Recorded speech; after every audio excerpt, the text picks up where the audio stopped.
Assalamualaikum warahmatullahi wabarakatuh. Selamat sejahtera, salam reformasi, salam perjuangan. Terima kasih kerana terus bersama dengan saya. Terima kasih kerana terus menyokong channel ini. Tuan-tuan, tolong share, tolong like, tolong subscribe. Saya macam ni jugalah, macam ada satu ucapan bawah ni, saya bawakan ucapan tersebut. Tunggakan yang bermak Datuk Speaker. Tunggakan tanah. Tunggakan tahunan di Kelantan, di Dun Kelantan.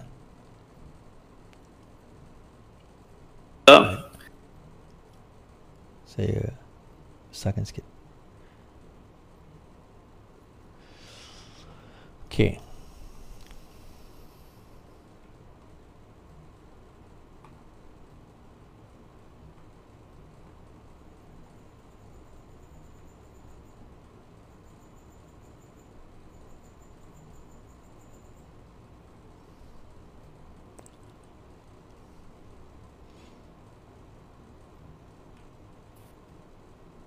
Sekejap tuan-tuan.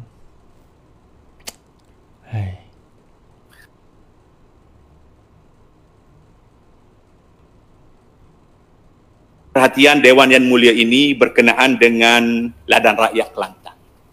Pada awal pelancaran program 17 tahun lalu terdapat 19 kawasan ladang rakyat dengan 17 daripadanya diusahakan secara pajakan oleh syarikat. Laporan Ketua Audit Negara 2021 audit khas yang dikeluarkan tahun ini mengenai projek ladang rakyat mengenal pasti 12 syarikat gagal membayar sumbangan tahunan kepada akaun tabung amanah ladang rakyat. Mengikut maklumat audit negara juga, hanya tinggal 12 syarikat yang mengusahakannya, membabitkan 28,695 hektar tanah. Kegagalan 12 syarikat membayar sumbangan tahunan kepada akaun tabung amanah ladang rakyat bermakna tiada wang dibayar untuk membolehkan Perbadanan Ladang Rakyat Kelantan membayar dividen kepada 4,713 orang peserta. Adakah benar Yang Amat Berhormat Menteri Besar Kerajaan Kelantan terpaksa mengeluarkan wang dari kantong negeri sebanyak 5.67 juta bagi membolehkan Perbadanan Ladang Rakyat membayar dividen kepada peserta? Denda atas kelewatan membayar sumbangan tahunan itu yang berjumlah 4.32 juta juga tidak dibayar, dan tunggakan sumbangan kepada akaun tabung amanah ladang rakyat juga pula berjumlah 18.54 juta. Okey.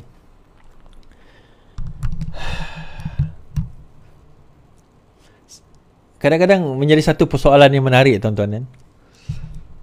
Macam mana diorang nak jadi pemerintah kepada negara kalau sekiranya benda sekecil ini, kita cerita juta-juta, belas juta, puluh juta ni, diorang sendiri tak mampu dan tak boleh nak handle. Dahlah buat undang-undang bercanggah dengan perlembagaan. Lepas itu diorang tak mampu nak handle isu ladang rakyat. Dia bagi puluhan ribu hektar tanah kepada 12 syarikat atas janji setiap tahun syarikat itu akan bagi orang kata bayaran lah, macam kira premium lah kepada tabung yang akan diberikan dividennya kepada 4,000 lebih rakyat Kelantan sendiri. Akhirnya tak mampu, sampaikan Kelantan kena ambil duit coffers, dia ambil duit dia punya money daripada kantong negara untuk nak bayar premium tadi, untuk nak bayar dividen tadi kepada peneroka ataupun kepada mereka yang telah memberikan tanah tersebut. Soalan utama, 12 syarikat itu siapa punya? Macam mana mereka boleh mendapat kelulusan? Kenapa mereka tak mendapat keuntungan, dan paling utama, kenapa mereka tak bayar?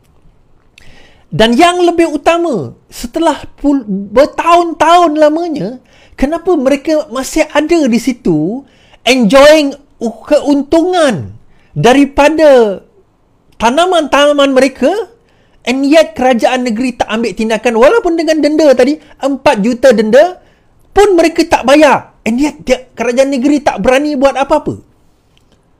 Kalau benda ini berlaku di peringkat federal, saya rasa padang merebuk dah penuh dah.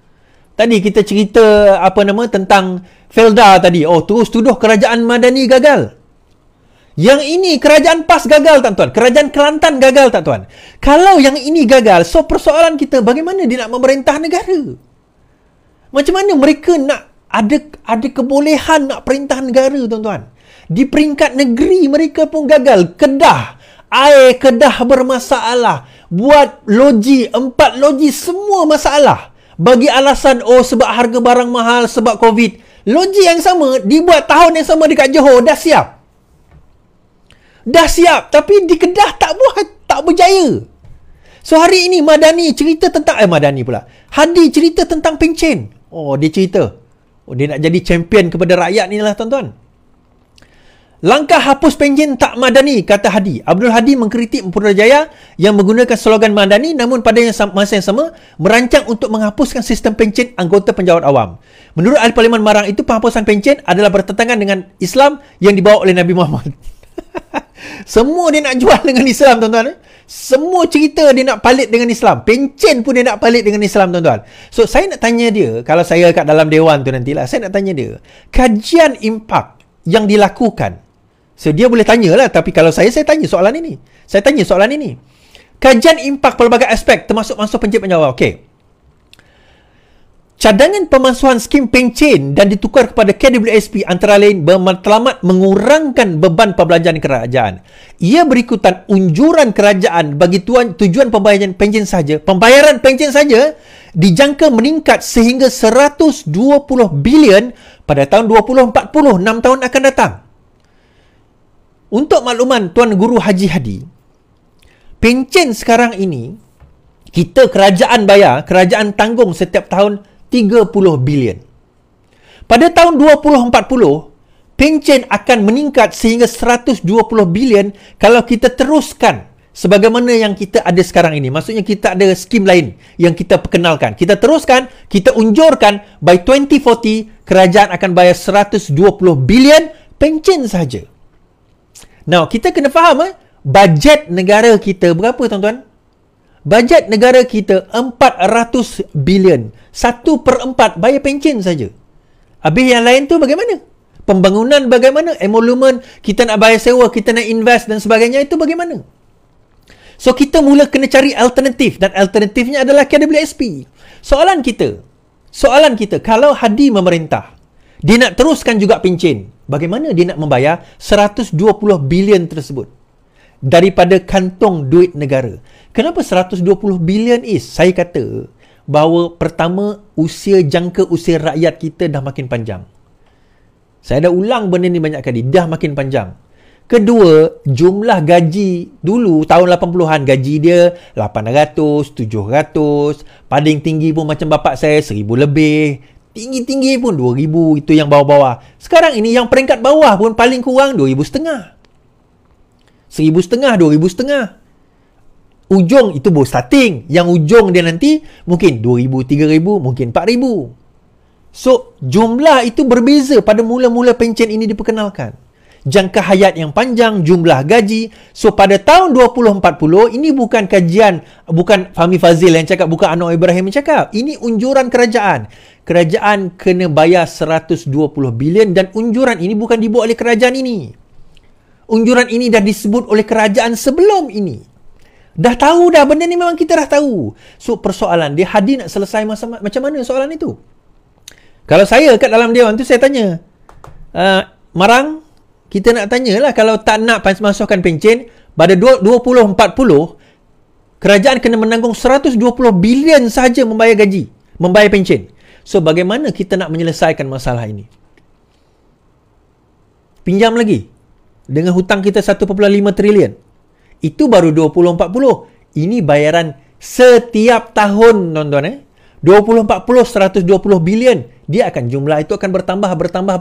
Sebab orang pencen setiap tahun. Again, kita balik kepada apa orang kata, Dun Kelantan tak mampu mentadbir, tanah Kelantan mereka tak mampu nak apa orang kata selesaikan, dapat dividen dan sebagainya. Air di Kedah, masalah loji tak siap-siap, projek tak siap-siap. Sekarang ini mereka nak jadi kerajaan persekutuan, cerita pasal pencen tetapi tak faham 120 bilion tersebut. yang kerajaan kena tanggung by 2040. Setiap tahun ni bukan sekali bayaran saja tau. So how are you going to solve that problem kalau kau jadi kerajaan? Dia cerita bertentangan dengan Islam. Bukan kau seorang je lah tahu baca Quran, baca hadis lah. Itu je. Itu saja. Right? Okay, habis kat situ.